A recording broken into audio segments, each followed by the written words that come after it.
Ladies and gentlemen, welcome to the Peace Network. Namaste. Namaste. That's a shout out to Marchito, who hates when I do that. We had a request that Steven and his son actually react together. And you guys know how it works. They're going to be checking out the Seventh Heaven music video, and she did write half of this, and she was helped with some, but she did come up with the melody, and it's a music video. So it's Angelina Jordan. It's Angelina Jordan. Okay, that's very important. Thank you, Stephen. They wanted to say hello to you. Who's they? There's some people on there, if that just don't like you, and I don't think it's fair. And because I call her Amy Juicebox and stuff. Yeah. Angelina Jordan fans, I know, are their own breed, and if I like the song, I'm gonna let you know how much I like it, and if there's things about it that I want to say, I'm gonna say. Leo, obviously, I think is the more tutored person as far as knowing music. I'm like the Supreme Court definition of pornography, which is, I'm not sure if I can define it, but I know it when I see it. So if I see something I like, I'm going to let you know. If I see something that I think warrants a discussion, I'm going to let you know. And Leo's here to check me on the musical part of it and offer his own opinion. He's his own person and thinks his own thoughts. Clearly, because he's got juggalo face paint. Dude, I'm down with the clown. And I'm the comic relief that randomly says things. We will be right back. Yeah, he's a dog. I think we're back. Okay. Yeah, we're back. Oh, we are. Let's start with Steven. It was... by Prince. It was very much in the vein. I know people get upset, Angelina Jordan fans, when I call her Amy Juicebox, sort of alluding to the fact that a lot of her influence and stylistic choices seem to be based on Amy Winehouse. If somebody wants to look at that video and tell me that there aren't, down to hairstyle, a bass line that is basically... Listen to that song again, I challenge anybody, and put in the lyrics for Fever and tell me it isn't the exact arrangement for Fever. Never know how much I love you, never know how much I care. Because it's very indicative of that era of music, and that was the era of music that Amy Winehouse was very interested in. As far as voice quality, just my layman's opinion, it's phenomenal. I love the story of the video, and I didn't think I would. I was just like, oh, okay, we're going to follow this waitress, like washing dishes or whatever, blah, blah, blah. But I liked how it went along with the song, but not a direct thing from the song. It was just sort of the idea and the feeling of the song in general. And then the two of them together, I thought that was a fun interaction. I thought it showed a different side of Angelina Jordan. And an obvious maturing. So she's older in this, I would assume, than other stuff that I've seen her in, right? She just turned 16. She certainly carried herself that way. This is somebody who really, there's a maturity there that I really think is really cool. But she's still the same person. That's a pretty remarkable thing, that over the years, she's turned 16, which is a kind of very seminal kind of age. But you could tell that it's still her. Her voice quality is still very rich. So I have nothing bad to say as far as anything goes, except for anybody who wants to deny the Amy Winehouse influence and obvious homage and love. I think that is so obvious that anybody who would get mad at me for saying it, how can you get mad? She literally had the old style hairdo in the middle of the shots. In an obvious homage to Amy Winehouse. Am I crazy? I'm not crazy. Dude, that is the most crystal clear illusion Okay. ever. Are you kidding me? Now I want to hear someone who knows their music. What did you think about Angelina Jordan? Well, first of all, I say this all the time, but obviously she's very technically skilled.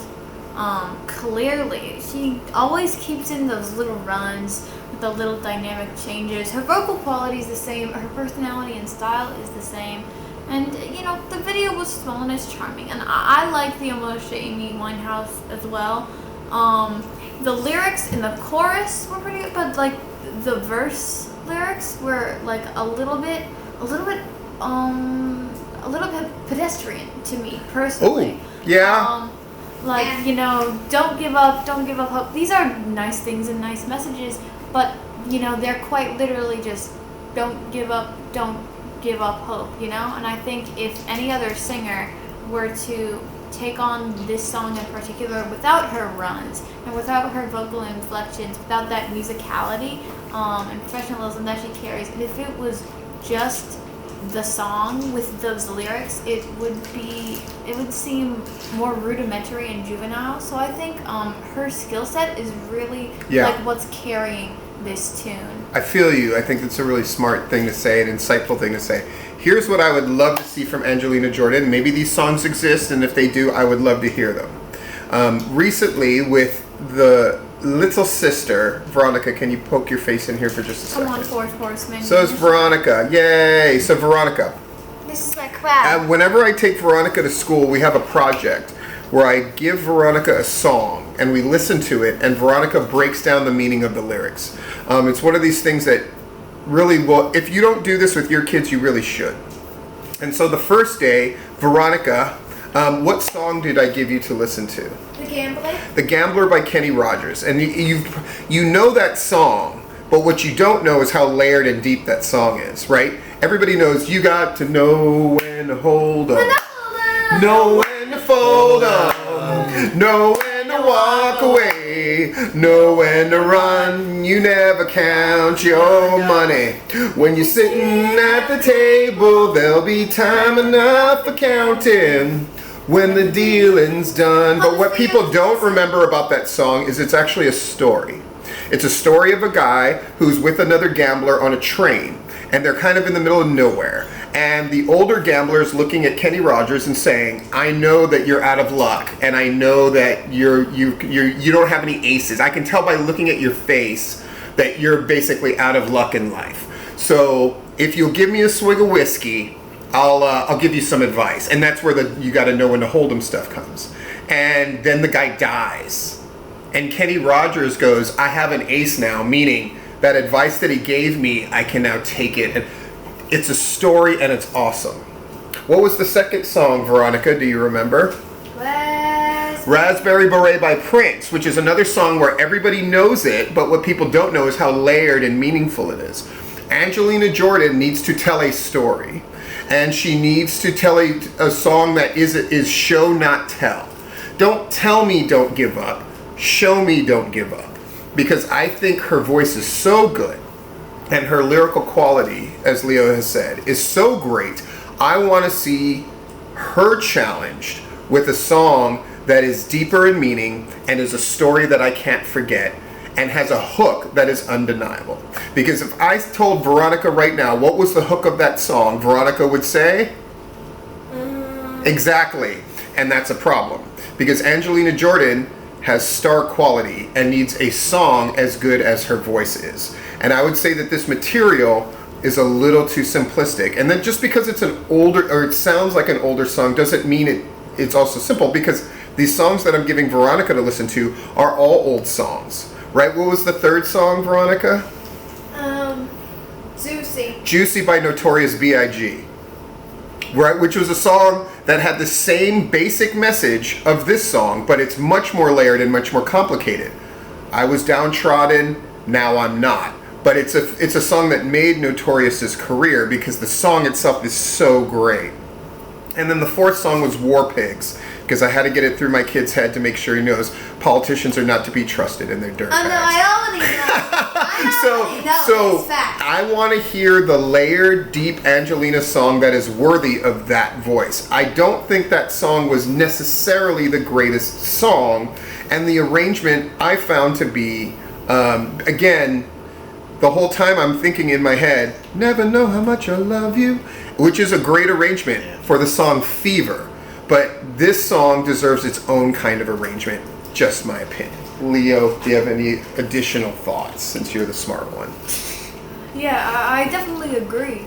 I really do think that an artist of her skill, Yeah. of her quality, deserves meaningful lyrics.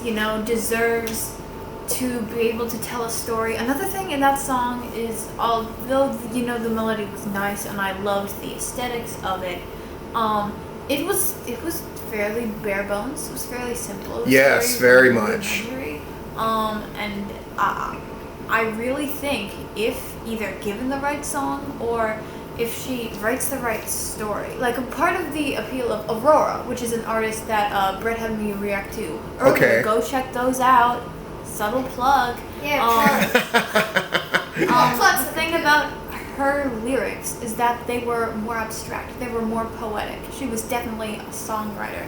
I think if we could Aurora up, so to speak, Amy Juicebox, our beloved, I really think she could be a groundbreaking artist. Those vocals alone, if they could save a song that was literally written as like, don't give up, don't lose hope, like if those are legitimate lyrics and she could carry it with how absolutely stellar and like mind-blowing her voice is and her vocal skill is, I am desperate to hear Angelina Jordan sing a song like Fancy, if not the song Fancy itself, which is another song that I'm going to give Veronica to listen to. Wait, you're talking about like Iggy Azalea, Charlie XCX Fancy, or like? No. Okay, the that's original. what I figured. Yeah, the original. There's a lot of people that agree with you guys about this song. There's a lot of people that what? That agree about this song. As far as it being too simple? Yeah. I think it's, and again, I like the old sound of it, but again, that arrangement, I gotta tell you, listen to it again and tell me you can't sing Fever along with it, because it's Fever's arrangement, and it deserves to have its own. And again, her voice quality, I think what Leo said originally is very smart, and so I'm going to put it in a different way. Like, it's a song that if somebody else sang it, it would be almost a nothing song, and it's only Angelina kind of carrying that song and pulling it through. What I want is for Angelina to be challenged and rise to the challenge instead of taking simple material and making it better. I want her to get great material and rise to the occasion and then make it legendary. Because I think I will allow that her voice is great. It's really exceptional.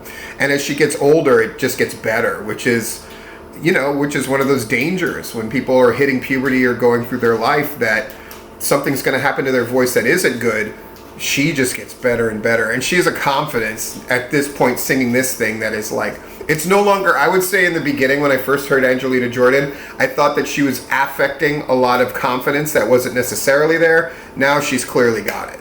I don't think there's any doubt about it. And I think she would rise to a challenge. So that's what I want to see. She reminds me a little bit of, at least in the modern day, I could compare her to Ariana Grande. Even though their musical aesthetics differ wildly, Ariana Grande is known for being a performer, for her mind-blowing technical skill. Like, she hits Mariah Carey whistle notes, like she can belt her face off. But at least in her earlier career, when she was a young teenage starlet, much like Angelina over here, she was given, like, push your hearts up. She was given these, sweet little don't lose hope, don't give up, are you an America's Got Talent super fan, like, Yeah. baseline, borderline material. But I think if she can... But now she's a tastemaker with the stuff that she releases. And that's what I want for Angelina. I don't want her to be an imitator. I want her to be an innovator. And that's when the real test will come. And that's when her voice will really get to shine. And so that's what I'm looking forward to seeing. But I mean, clearly listening to this, I just went, yeah, she can really sing. I wish the song was as good as her voice. She did Born to Die by Lana Del Rey. And I told everyone at home, I said, pretend like this is her single, and she wrote this. This is what she should be putting out, and you reacted to it, and somehow it didn't record, but you loved it, and I like. See, Brent doesn't put up the ones where I express nothing but unabashed love for Angelina Jordan because he likes you guys not liking me. I'm totally kidding. I'm totally It's a kidding. Brett-spiracy. It's a telling you. Brett-spiracy. Nice, right? The Brett Schwarzy. The BAnon movement is getting me, man. The BNI movement is all over. The Illuminati. So- Come here. What would you guys think about listening to Born to Die and telling me, What did I, Lana Del Rey? listening to Lana Del Rey, Angelina do Born to Die, Sure. and telling me what you think, and then Cool. awesome. Well, we are signing out. We're Peace and Love Network.